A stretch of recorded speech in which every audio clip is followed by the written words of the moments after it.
Bulan adalah tetangga antariksa terdekat Bumi dan satu-satunya satelit alami Bumi. Bulan kemungkinan terbentuk saat benda objek seukuran Mars menabrak planet kita miliaran tahun lalu. Aku belum lahir saat itu. Bencana ini mengubah Bumi menjadi bola batu cair panas, sekaligus mendorong sejumlah material ke orbitnya, sehingga menciptakan bulan. Bola yang sangat berkawah ini bergerak mengitari planet kita. Fenomena ini menyebabkan pasang naik dan pasang surut di Bumi. Dengan besar lebih dari 1/4 ukuran Bumi, bulan adalah satelit alami terbesar kelima di tata surya. Bulan punya beberapa fase, misalnya bulan baru, bulan purnama, atau bulan sabit, serta kuartal pertama dan terakhir. Tapi mau seperti apapun bentuknya, kita selalu bisa melihatnya di langit malam dan terkadang bahkan di siang hari. Tapi bayangkan jika terbangun di malam hari dan melihat bulan kita terlihat agak berbeda. Bulan menjadi lebih cerah dan lebih besar? Agak sulit membedakannya, apalagi nyawamu belum terkumpul. Kamu pun kembali tidur tanpa menyadari bahwa alih-alih bulan, kamu baru saja melihat Merkurius. Dari dekat, planet yang paling dekat dengan matahari ini mirip dengan satelit alami kita. Permukaannya dipenuhi kawah bekas batuan luar angkasa. Ukuran Merkurius sekitar 2/5 Bumi, tapi masih agak lebih besar dibanding bulan. Jadi planet ini akan punya pengaruh yang lebih besar di Bumi. Malam menjadi lebih terang. Pasang naik makin tinggi, dan pasang surut bisa tebak lebih rendah, benar. Siklus bulan, yaitu saat bulan atau lebih tepatnya Merkurius sekarang, perlu melewati sebuah fasenya menjadi 14 jam lebih singkat. Tapi secara keseluruhan, perubahan ini takkan punya dampak drastis bagi Bumi. Terus, bagaimana kalau Venus? Bagaimana jika alih-alih satelit yang kita kenal, kita menukarnya dengan objek alami paling terang ketiga setelah matahari dan bulan ini? Venus sering disebut planet saudara Bumi karena massa dan ukurannya hampir sama. Di langit kita, Venus akan sama besarnya dengan Bumi yang dilihat oleh astronot Apollo dari permukaan bulan. Sang bintang fajar akan jauh lebih terang daripada bulan. Selain itu, planet ini memantulkan sinar matahari 6 kali lebih banyak. Plus, Venus akan menempati area yang setidaknya 16 kali lebih besar. Jadi malam di Bumi akan seterang awal senja. Saat melihat Venus, kamu bisa melihat pola berputar samar-samar di lapisan awan putih kekuning-kuningannya. Venus tak akan menjadi satelit Bumi. Kedua planet ini kemungkinan akan mengitari pusat massa bersama, dan orbitnya bakal sangat eksentrik, kayak aku. Tapi jika Venus bergerak dengan kecepatan yang sama dengan bulan sekarang, kedua planet ini akan saling bertabrakan dalam waktu dekat. Oke, coba ganti lagi sama yang lain. Kalau Mars menggantikan bulan di langit kita, kamu pasti akan menyadarinya. Tanpa teleskop, kamu tetap bisa mengagumi warna dan bintik-bintik gelap uniknya di permukaannya. Meski tidak melihat planet merah ini, kamu masih akan merasakan hal yang aneh. Ukuran Mars setengahnya Bumi, tapi beberapa kali lebih besar dibanding bulan. Mengganti objek angkasa kecil dengan yang jauh lebih besar akan mengganggu keseimbangan yang rapuh di planet kita. Kalau kamu agak sial dan sedang berada di tepi laut saat Mars menggantikan bulan, kamu harus segera mengungsi. Ombak besar akan naik di lautan akibat pengaruh Mars. Ombak akan menghantam garis pantai layaknya tsunami besar. Mars akan memantulkan lebih banyak sinar matahari daripada bulan. Malam akan lebih terang. Lanskap terestrial akan punya warna merah yang menakutkan. Dan kamu bisa melihat keindahan gunung tertinggi di tata surya, Olympus Mons, lewat teleskop. Mars tidak cukup besar untuk mengubah orbit Bumi secara dramatis. Namun seiring waktu, kedua planet ini mungkin akan mulai mengorbit satu sama lain, menciptakan sistem planet biner. Dan karena sekarang Mars sangat dekat, perjalanan ke sana bisa menjadi kenyataan. Oke, sekarang jangan tanggung-tanggung. Kalau Jupiter menggantikan bulan, Bumi sebagai planet takkan ada lagi. Bumi akan langsung berubah menjadi bulan baru bagi planet terbesar di tata surya ini. Satu-satunya efek positif dari perubahan ini adalah kita bakal punya pemandangan langit yang indah. Jupiter puluhan kali lebih besar daripada bulan. Bola raksasa bergaris indah ini akan menutupi hampir seluruh cakrawala. Kalau kamu sempat menikmati pemandangan ini, kamu akan melihat awan kuning, coklat, merah, dan putih mengambang di atmosfer Jupiter. Sayangnya, tarikan gravitasi sang raksasa gas akan menyebabkan gempa bumi, letusan gunung berapi, dan tsunami dadakan. Mantel dan kerak bumi akan tertarik ke Jupiter, sehingga menghancurkan planet kita. Bumi akan meregang dan ditekan dengan kekuatan sedemikian rupa, sehingga permukaannya akan menonjol bolak-balik lebih dari 100 meter. Sayangnya, kecepatan bumi cuma 10% dari kecepatan yang dibutuhkan agar kita tetap berada di orbit Jupiter. Jadi planet kita yang lamban akan menabrak sang raksasa gas dalam waktu kurang dari sehari. Duh, ngeri tuh, jadi jangan nabrak ya. Sekarang, kalau Saturnus menggantikan bulan, pemandangannya wajib kamu lihat. Planet ini lebih dari 35 kali lebih besar dibanding bulan. Artinya, bola emas raksasa ini akan menutupi 18 derajat langit. Dan cincinnya akan membentang lebih jauh dari ujung cakrawala ke ujung lainnya. Hei, kalau kamu suka, kamu wajib kasih dia cincin. Bumi akan lebih jauh dari sang raksasa gas dibanding bulannya sendiri, Dion. Dan karena Saturnus jauh lebih kuat daripada planet kita, bumi yang akan berubah menjadi satelitnya, bukan sebaliknya. Sayangnya, kecepatan rotasi bumi takkan cukup untuk mengimbanginya, dan kemungkinan akan menabrak planet yang jauh lebih besar itu dalam 1 atau 2 hari. Tapi sebelum terbakar di atmosfer Saturnus, kita harus melewati cincinnya yang indah. Cincin ini terdiri dari potongan komet, asteroid, dan bulan yang hancur. Melewati puing-puing antariksa ini tidak mudah loh. Selain itu, planet kita harus menghindari bulan Saturnus yang jumlahnya ada 53. Tapi bagaimana jika bumi tidak jatuh dan berubah menjadi bulan ke-54 Saturnus? Kalau begitu, tarikan gravitasi sang raksasa gas akan menyebabkan pergeseran tektonik besar-besaran di bumi. Kerak planet kita akan hancur sampai tidak ada yang tersisa. Ngeri juga nih. Uranus dan Neptunus sama-sama raksasa es. Kedua planet ini punya ukuran yang sama, lebih besar dari bumi, tapi lebih kecil daripada Saturnus dan Jupiter. Keduanya punya interior yang dingin, atmosfer yang dalam, dan warna yang mirip, yaitu hijau kebiruan yang sangat indah. Kalau salah satu dari planet ini menggantikan bulan, konsekuensinya akan sama. Jadi mari lempar koin dulu. Oke, hasilnya Neptunus yang akan kamu lihat di langit suatu hari nanti. Neptunus 14 kali lebih besar daripada bulan. Planet ini akan mirip balon udara panas warna biru terang di langit. Bukan cuma pada malam hari, tapi juga di siang hari. Neptunus akan terlihat 15 kali lebih besar daripada matahari. Jika semua tetap sama, gerhana matahari bisa terjadi sampai berabad-abad. Begitu matahari menghilang di balik tepi Neptunus, planet kita akan jatuh ke dalam kegelapan total selama 1,5 jam lebih. Massa Neptunus 17 kali lipatnya bumi, dan tarikan gravitasinya jauh lebih kuat. Jadi, planet kita akan berakhir sebagai satelitnya. Yep, sekali lagi. Bumi akan mengorbit Neptunus sedikit lebih jauh dari bulan terbesarnya sendiri, Triton. Oh iya, kemungkinan besar bumi bisa bertabrakan dengan objek antariksa ini. Tapi mari berasumsi kita cukup beruntung dan tidak berpapasan dengan satelit Neptunus. Meski begitu, masalah yang kita hadapi tetap banyak. Air pasang di planet kita akan 1000 kali lebih kuat daripada yang disebabkan bulan.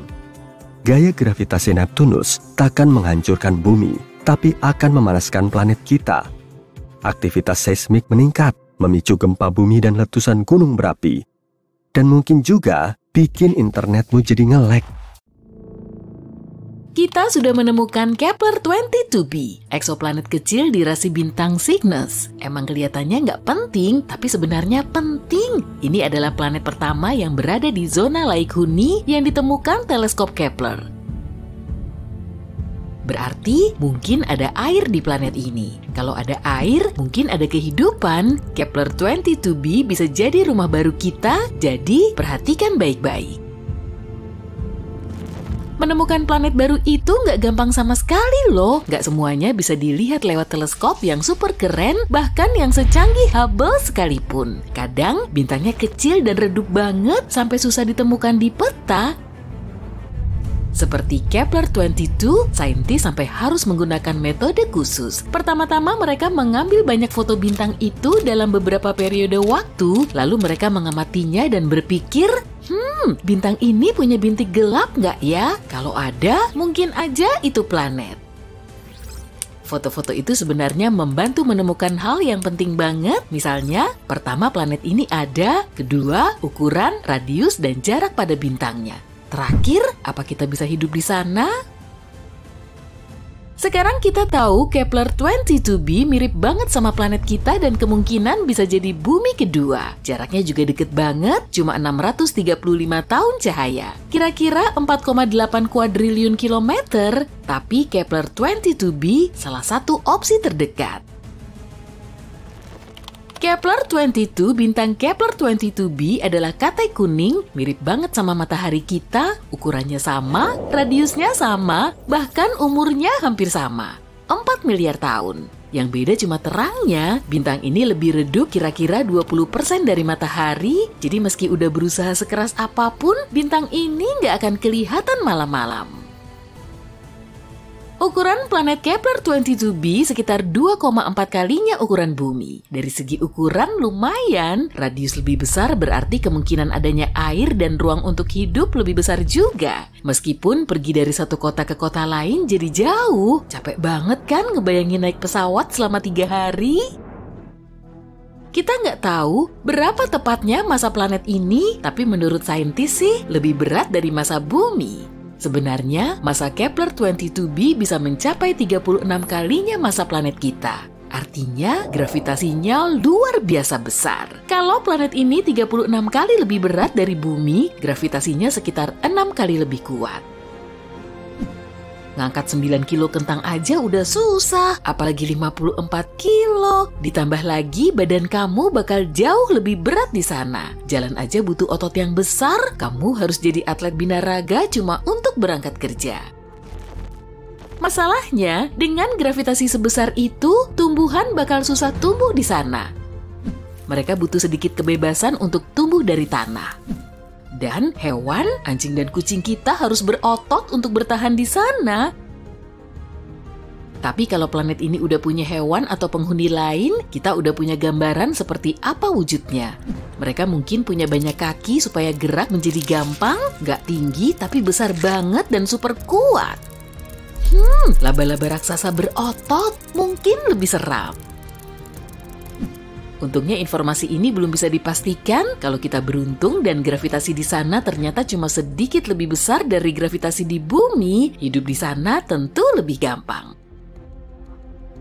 Kepler-22b juga lebih dekat ke bintangnya sekitar 15% daripada kita ke matahari. Kalau Kepler-22b ada di tata surya kita, mungkin lokasinya di antara bumi dan Venus. Berarti kita bakal terbakar di sana.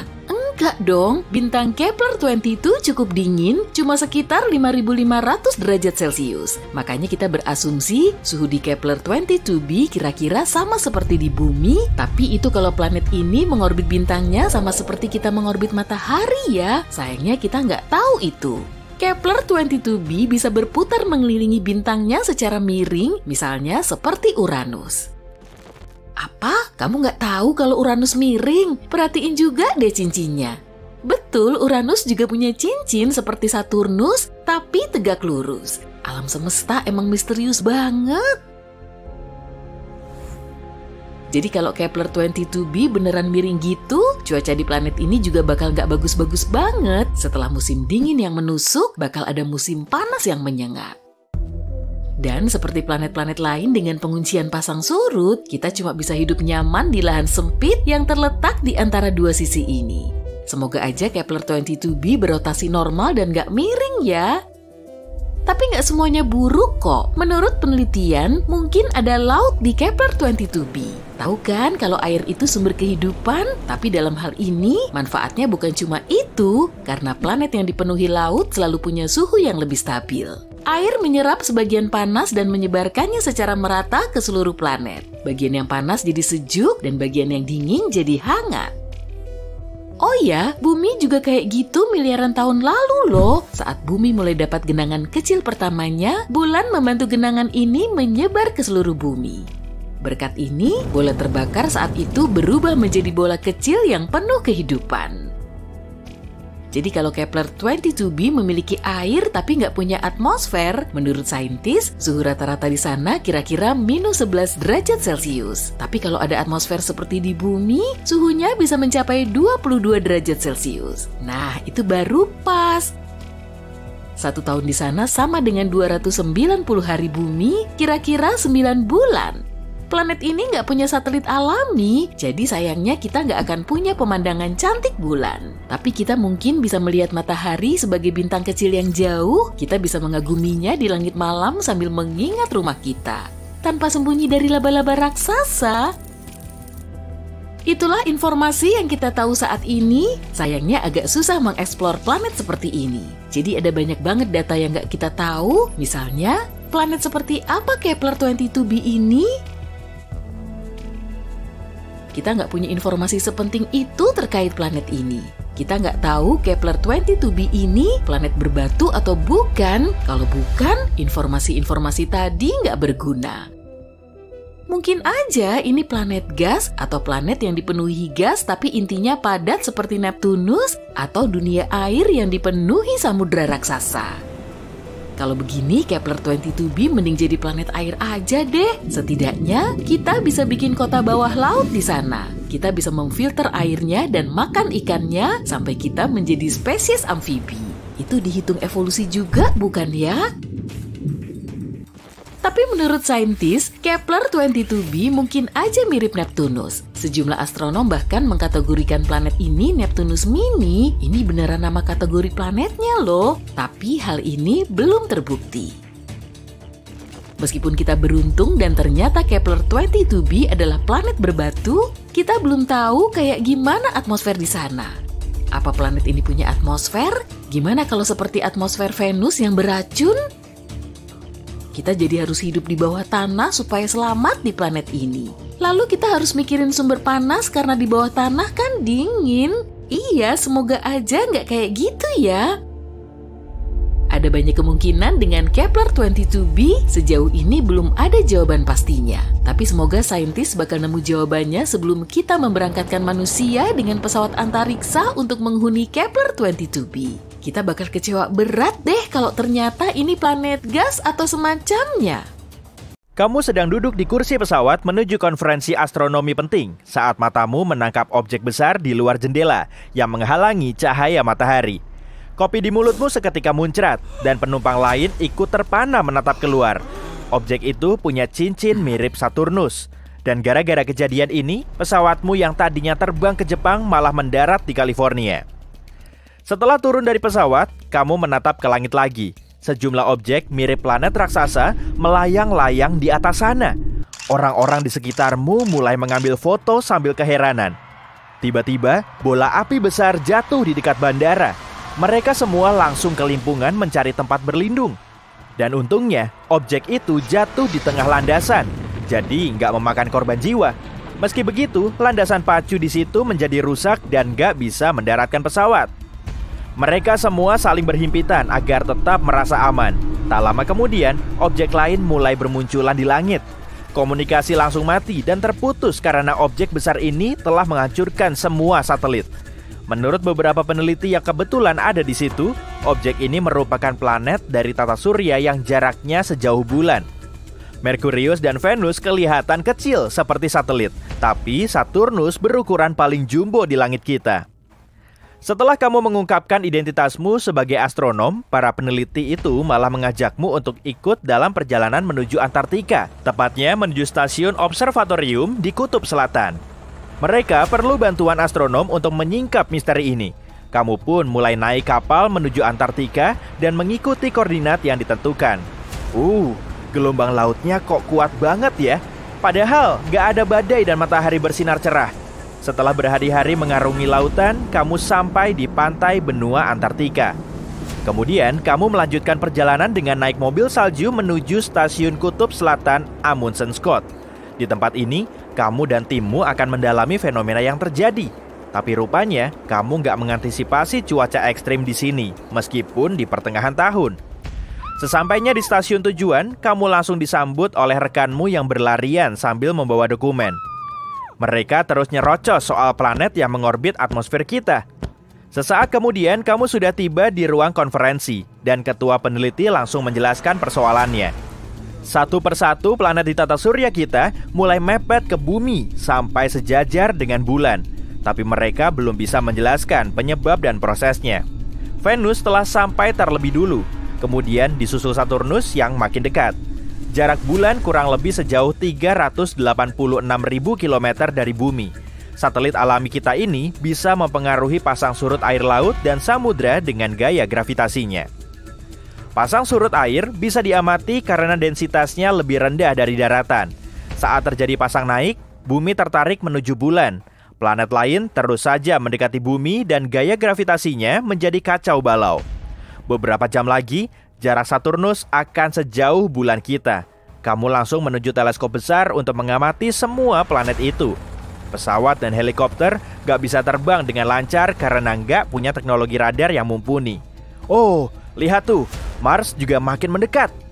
Kamu diberitahu kalau gelombang pasang semakin sering terjadi dan sejumlah negara kepulauan mulai tenggelam. Untungnya, para penduduk sudah dievakuasi terlebih dulu. Bersamaan dengan Mars yang mendekat, Neptunus juga ikut merapat. Semakin lama, gravitasi bumi semakin fluktuatif. Kamu melaporkan temuanmu ini ke ketua peneliti dan agar bisa bertahan hidup, kamu harus segera membuat bunker. Lokasinya harus jauh dari laut dan samudra, serta bisa memuat banyak orang sebelum planet lain ikut-ikutan mepet ke bumi. Sekelompok insinyur pun tiba di lokasi dan segera membangun bunker. Bunker yang dibuat semalaman ini mulai dijejali banyak orang. Setelah beberapa saat, planet yang merapat semakin banyak. Mars dan Neptunus telah menempati posisinya bersama Merkurius, Venus, dan Saturnus. Pluto dan Uranus mulai bisa diamati dengan mata telanjang karena keduanya juga ikut mendekat. Gaya gravitasi bumi semakin gak terkontrol. Salju di gurun Antartika tetap mengambang selama beberapa detik tiap kali permukaannya diinjak. Lompatanmu bisa jauh lebih tinggi. Malam harinya juga nggak sepekat biasanya. Cahaya matahari yang terpantul dari seluruh planet lebih kuat dari cahaya bulan. Akibatnya, satelit alami kita ini jadi sangat redup. Setelah kamu amati lagi, kumpulan komet dan meteorit berterbangan di dekat atmosfer kita. Sebagiannya juga menabrak Mars dan Neptunus. Kita bisa menyaksikan semua fenomena ini dari bumi. Puing-puing ruang angkasa juga mulai memasuki atmosfer bumi. Tapi kok aneh ya, semua planet malah mengorbit Saturnus. Setelah ngecek perhitunganmu, kamu bisa tahu kalau posisi semua planet telah sejajar dengan orbit Saturnus. Karena massa planet ini paling berat di antara semua planet di tata surya kita. Cincin Saturnus terbuat dari partikel es dan ukurannya bervariasi. Ada yang sebesar bus, ada juga yang sekecil kerikil. Dan semua material ini terlontar ke planet lain, kemudian bikin kondisinya jadi kacau. Pergeseran orbit yang awalnya nggak terasa, kini semakin kuat. Kemudian disusul dengan gempa dan gunung meletus. Orang-orang mulai berkemas dan bersiap kabur. Antartika mulai banyak gunung berapi yang tertimbun di bawah es beku. Ada yang tersembunyi di bawah tanah, ada juga yang menyembul di atas permukaan tanah. Gaya gravitasi Saturnus jauh lebih kuat daripada gaya gravitasi bumi di bulan. Makanya, inti dalam bumi meningkatkan reaksinya, kemudian memicu gempa dan letusan gunung berapi. Mereka kelihatan sangat buru-buru, lalu bergegas menuju helikopter yang akan membawa mereka ke Afrika Selatan. Helikopter ini punya jalur langsung tanpa radar pemandu. Akhirnya, kamu sampai di Afrika Selatan yang sebagian besarnya tertutup air. Helikopter itu mendaratkanmu di tengah-tengah benua Afrika. Kemudian kamu menyusuri gurun Sahara. Hamparan gersang tanpa pepohonan ini akan jadi tempat teramanmu. Saat mendongakkan kepala, kamu bisa lihat planet lain juga mendekat. Oh, ada Jupiter tuh, planet terbesar di tata surya kita. Ukuran bumi cuma akan sebesar buah anggur, kalau saja Jupiter sebesar bola basket. Planet ini terus melesat. Planet lain termasuk Saturnus seketika menyingkir untuk memberi jalan. Kamu meneruskan perjalananmu menuju Sahara, meski harus menempuhnya sampai berhari-hari kalau kamu naik mobil. Di siang hari, langitnya terlihat gelap karena sebagian besar planet menghalangi sinar matahari. Wah, akhirnya kamu sampai di gurun Sahara bersama peneliti lain. Ajaibnya, seluruh kota di situ telah dibangun cuma dalam 1 bulan, saat planet-planet itu mulai muncul. Kamu duduk di ruanganmu sambil menyelesaikan pekerjaan yang menumpuk. Beberapa hari kemudian, Jupiter menembus atmosfer dan menutupi seluruh planet kita. Tapi, bumi mulai berputar mengitarinya. Perputarannya lebih cepat daripada saat mengorbit matahari, karena ukuran Jupiter lebih kecil. Tapi, karena ukuran Saturnus juga jumbo, bumi terus-terusan terlempar ke orbit planet lain layaknya bola yang dioper. Akibatnya, gaya gravitasi di bumi terus berubah. Gelombang pasang semakin kuat dan gunung berapi meletus di mana-mana. Karena inti bumi semakin panas, suhu di permukaannya juga berubah. Selain itu, sinar matahari semakin redup dan kebanyakan tanaman sulit bertahan hidup. Hasil bumi pun makin sulit tumbuh dengan bantuan sinar matahari alami, dan manusia mulai beralih ke pencahayaan buatan dan rumah kaca. Perjalanan udara dan ruang angkasa nggak bisa dilakukan. Stasiun luar angkasa internasional rusak parah, begitupun dengan satelit yang mengorbit ruang angkasa. Akibatnya, ponsel dan internet nggak berfungsi lagi. Gravitasi juga makin kacau. 6 bulan kemudian, umat manusia mulai bisa hidup secara normal, tapi banyak hal yang telah berubah.